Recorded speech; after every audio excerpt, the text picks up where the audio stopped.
కరివేపాకు అన్నీ వేసి ఫ్రై చేస్తున్నాం. చూడండి, పచ్చిమిర్చి, టమాటాలు, ఉల్లిపాయలు,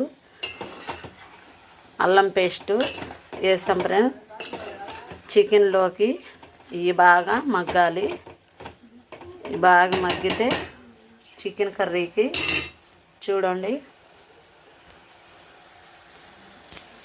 చాలా బాగుంటుంది, చాలా టేస్టీగా ఉంటుంది. చూడండి చికెన్ కర్రీ. ప్లీజ్ ఫ్రెండ్స్, మా ఛానల్ కనుక మీకు నచ్చినట్లయితే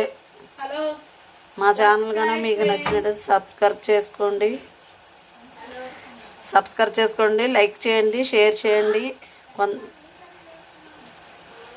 గంట సింబల్ కొట్టండి. మరి కొంతమందికి వీడియో షేర్ అయ్యిద్ది. మా ఛానల్ ఎప్పుడు చూసినా నోటిఫికేషన్ అయ్యిద్ది మీకు గంట సింబల్ కొడితే. ప్లీజ్ ఫ్రెండ్స్, లైక్ మాత్రం చేయండి. లైక్